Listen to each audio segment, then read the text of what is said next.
Minai Juei, a Saga. Episódio 6. Entre Vidas.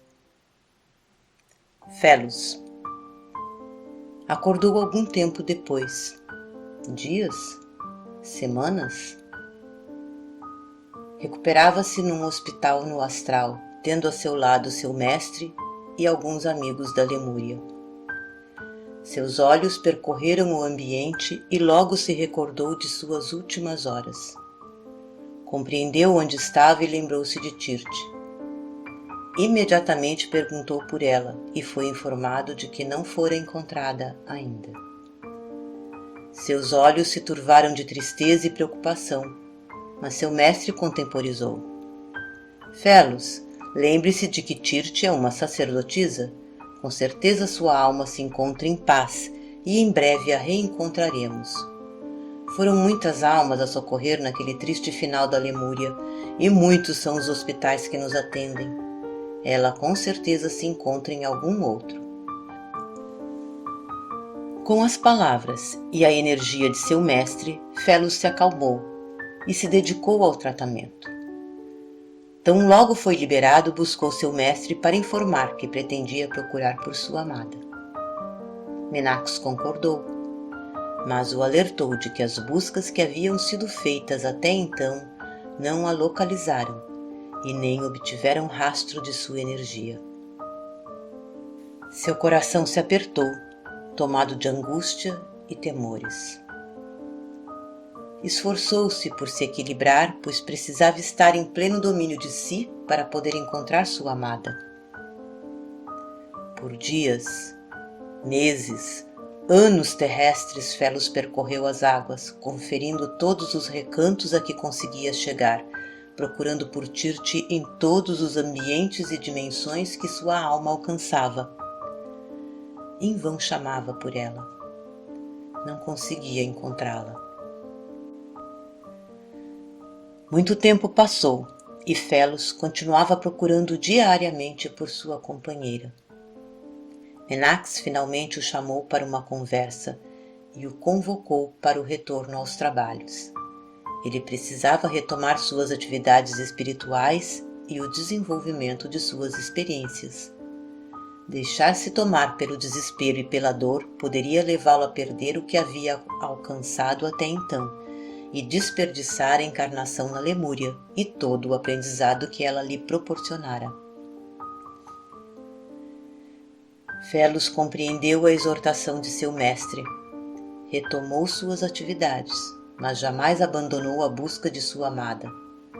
Todos os dias dedicava parte de seu tempo para percorrer os mares. À medida que suas habilidades se desenvolviam, mais e mais ampla se tornava a sua busca. Cada vez ele conseguia chegar a locais mais distantes e visitar energias mais sutis e mais densas. 2000 anos se passaram e Felos não encontrara ainda sua amada. Seu coração se guardava para ela, sua alma gêmea. Com ninguém mais alcançava tão perfeita harmonia, compreensão e afeto. Sua dedicação ao próprio desenvolvimento havia lhe proporcionado muitas habilidades e conhecimentos, mas Felos seguia como um pássaro com uma asa partida. Seus voos sempre se limitavam pela dor que trazia no peito. Sua alegria não era completa, porque sua alma clamava por sua gêmea. Lolix. Apesar dos anos, Felos persistia em sua busca por sua amada. A proximidade com Lolix e outros amigos da Lemúria diminuiu, pois seu tempo só era dedicado àquela busca sem esperança. Lolix via, com tristeza e culpa, seu amado se debater entre a dor e o desespero. Temia por seu equilíbrio, temia que a dor o jogasse num turbilhão de energias negativas que o afastariam do estádio e das companhias em que se encontrava. Seu coração se apertava de angústia ao imaginar que sua atitude impensada e egoísta poderia ser o estopim de um ciclo de sofrimento e negatividade para aquele que era o objeto de seu maior amor. Depois de um longo período de busca, Felos finalmente cedeu aos argumentos de seu mestre e retomou suas atividades e estudos. Lólix, por sua vez, também se voltara para o desenvolvimento de seus conhecimentos e habilidades. Esforçava-se por superar as fraquezas que a levaram a causar tanta dor àquele que mais amava entre todas as centelhas divinas. Com o tempo, seu espírito amadureceu e compreendeu que aquele sentimento não era um amor verdadeiro. O verdadeiro amor teria desejado que seu amado estivesse sempre bem e feliz. Entendeu que sua motivação na verdade foi um sentimento de posse e vaidade, que quisera ter para si um amor tão forte e terno como o que Felos devotava a Tirte. Seu coração se contraía de tristeza e culpa pelo que causara aqueles dois seres. Não evitou a verdade. Quando seu espírito esteve preparado, contou a Felos a trama que levara ao desaparecimento de Tirte.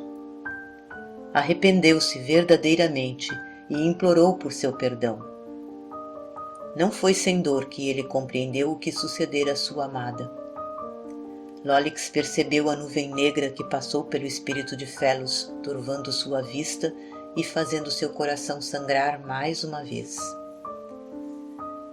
Felizmente, seu espírito já tinha alcançado níveis de compreensão que o fizeram entender o aprendizado que cada um estava vivenciando através daquela difícil experiência. Não se entregou à amargura nem à revolta, ou ao ódio por Lólix, mas não conseguia apreciar a presença nem a proximidade com ela. Por muito tempo se mantiveram distantes. Ela percebia o quanto era difícil para ele não se entregar à mágoa e não se deixar corroer pela raiva e revolta por seu comportamento. Mas o tempo é o remédio para tudo. Aos poucos, sua amizade foi se reconstruindo. E Lólix se tornou fonte de apoio e consolo para o espírito sofrido de Felos. Tirte, a grande queda. Dizem que para estarmos ligados na matéria da terceira dimensão, precisamos viver uma queda, que geralmente é provocada por uma grande dor. A queda de Tirte se deu na encarnação da Lemúria e foi por esse trágico engano. Por causa desse equívoco, ela se manteve em sofrimento no fundo do mar, no local onde foi tragada pelas ondas. Por lá ficou remoendo sua dor e decepção. Foi deteriorando seu corpo espiritual até perder muitas partes dele. Ficou tão presa àquele momento, àquela dor e àquele acontecimento, que acabou se incrustando na rocha no fundo do mar. Foi somente depois de 2000 anos, de muitas dores, de muitas encarnações sombrias, de muitos equívocos e desvios, que finalmente conseguiu pedir ajuda aos céus e pôde então receber socorro e tratamento para superar a dor, curar as feridas de seu corpo espiritual e se preparar para novas encarnações. Tirte caminhava pela praia. Uma praia linda, de mar bem verde e límpido, areias brancas e um céu muito azul. A água, molhando seus pés, trazia a sensação de bem-estar. Mas ela caminhava com uma tristeza muito grande na alma, se sentindo muito só naquele mundo. Sentia que estava abandonada por todos, que não tinha ninguém por si. Uma dor muito grande lhe apertava o peito. Ela chorava muito e se perguntava constantemente o que havia acontecido. Por que todos a abandonaram? Por que estava ali sozinha? Não se lembrava do que havia passado. Em alguns momentos, quando olhava para o alto mar e contemplava o azul mais profundo, tinha uma vaga lembrança da sensação de estar lá no fundo do mar, no frio escuro, sozinha e muito infeliz. Sentia sua alma ferida e não entendia nada do que estava passando, o porquê daquela tristeza e solidão. Num dado momento, sentiu que era abraçada por uma presença muito gentil. O calor de seu afeto a envolvia e confortava. Era seu mentor. Gentilmente ele a fazia compreender que era ela quem estava se afastando de tudo e de todos. Ele a envolveu em muito amor e ternura enquanto tentava convencê-la a sair daquela praia, a se deixar conduzir. Tirte resistia muito, porque estava muito apegada aos seus sentimentos e não conseguia pensar em mais nada e nem se entregar a qualquer ideia, pensamento, sentimento que não fosse sobre sua solidão e abandono. Por fim, houve um momento em que relaxou e foi envolvida por uma energia que a levava para cima. Sentiu como se estivesse sendo conduzida por muitos anjos que a rodearam e a levaram para o alto, para longe daquela praia. Depois de um tempo, flutuando no azul límpido do céu, encontrou-se envolta em névoa, em nuvens, num ambiente que parecia ainda mais com o céu. Percebeu que estava numa cama, deitada, coberta, e se sentia confortável. Seu corpo formigava, efervescia, era uma sensação de desmanchar. Percebeu que não era seu corpo, mas toxinas que pareciam cinzas escuras que saíam de seu corpo. À medida que saíam, ela sentia um formigamento e percebia que estava se livrando dessas toxinas que lhe faziam muito mal. Enquanto estava naquela praia, não tinha percebido que não se sentia bem. Sua mente se fixava tanto na solidão e no abandono que não sentia seu corpo. Mas estava com seu espírito muito ferido, deformado, mutilado pelos muitos anos de entrega e fixação na dor. Aos poucos, foi se lembrando dos acontecimentos na Lemúria, da dor e da revolta que a mantiveram no fundo do mar por tanto tempo. Mas não se lembrava das encarnações tenebrosas que vivera, conduzida pelos agentes das sombras. Seu mentor tentava sensibilizá-la para outras coisas, desviar sua atenção da própria dor, mas ela se recusava a ouvir. Seu mentor lhe falava sobre perdão, sobre soltar e seguir em frente, mas ela resistia. Perdoar? Não tenho que perdoar ninguém, porque não odeio ninguém, argumentava, mais para si mesma do que para seu mentor. Mas, na verdade, havia muita mágoa em seu coração, muito perdão que devia oferecer ao companheiro daquela encarnação, àquela que julgava tê-lo roubado, e a si mesma, porque Tirte se culpava e se recriminava demais por ter se permitido ser traída, por sofrer, por falhar. Um dia, seu mentor trouxe Felos para que conversassem sobre aquele passado, para que ela ouvisse o seu lado da história e se reconciliassem. Na sua presença, reacendeu as suas dores, sua mágoa e a revolta por ter vivido aquela situação tão triste. Seu espírito se envolveu novamente numa névoa escura e ela se afundava e seguia para as profundezas de onde houvera saído há pouco. Seu mentor, sempre atento e cuidadoso, afastou rapidamente seu companheiro, evitando que ela se fixasse novamente naquela escuridão e naqueles sentimentos negativos. Depois disso, seu mentor não tentou novamente o contato entre eles. Quando estava em melhores condições, foi encaminhada para uma clínica de recuperação psicológica. Parte do tratamento era trabalhar com crianças. Crianças mutiladas por guerras, acidentes graves e coisas desse tipo. Isso porque havia afinidade entre elas e as mutilações que Tirte causara ao próprio espírito. Tirte as ajudava e ajudava a si mesma a trabalhar a energia para recuperar suas formas. Ela caminhava em um bosque com uma vegetação alta e florida. Nele havia apenas uma árvore frondosa e sua sombra era sempre muito acolhedora.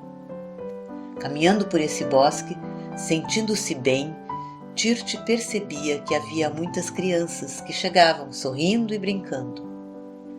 Elas eram todas tão alegres e brincalhonas. Corriam, cantavam, sorrindo descontraídas. Mas muitas apresentavam grandes deformações devido às experiências traumáticas por que passaram em suas encarnações. Ainda assim, a ensinavam, com sua pureza e alegria, a lição do esquecimento, do deixar ir, do perdão. O trabalho que fazia com elas era relacionado às artes, desenho, pintura, modelagem. Também cantava e dançava com os pequenos naquele bosque, entre as flores e o cheiro da grama verde e molhada. Tão leve, tão alegre, tão maravilhosamente feliz.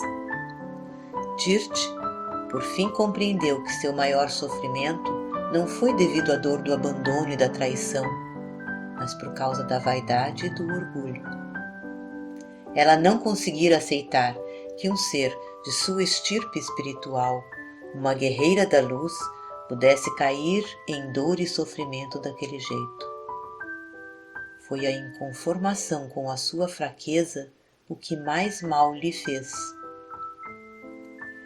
Por fim, seu mentor também destacou que a fixação no eu, na própria dor, no seu sofrimento, a mantinham perturbada e comprometiam o tratamento espiritual, a superação e o aprendizado que a situação deveria proporcionar. Nas encarnações seguintes, Tirte manteve uma fixação pelo amor e romance e uma ansiedade por encontrar seu companheiro de alma, com certeza em consequência das causas de sua queda. E porque sua queda se deu por uma dor de amor, sua cura deverá se dar da mesma forma, através do amor romântico, do reencontro com Felos, do perdão e do auto-perdão, da reconciliação com seu companheiro de alma e consigo mesma. A cura dessa dor vai lhe permitir reencontrar seu ser mais elevado, se liberar das encarnações na terceira dimensão e alcançar as dimensões mais elevadas.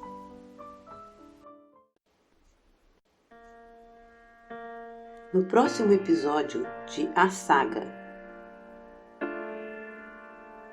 ele anda cabisbaixo, envolto numa vibração de tristeza, caminhando e pensando sobre tudo o que aconteceu na Lemúria. Seu coração se aperta cada vez que pensa em sua amada. Ele já não se percebe como Felos. É Joei e clama por Miná. Onde ela está? Por que caminho se perdeu? Sua alma sofre, quanta dor carrega. Sente-se impotente diante do desaparecimento de sua alma gêmea. Desorientado, não sabe como ajudá-la, onde buscá-la. O brilho e a alegria despreocupada de outrora estão distantes. Sua alma sabe valorizar os aprendizados e as oportunidades.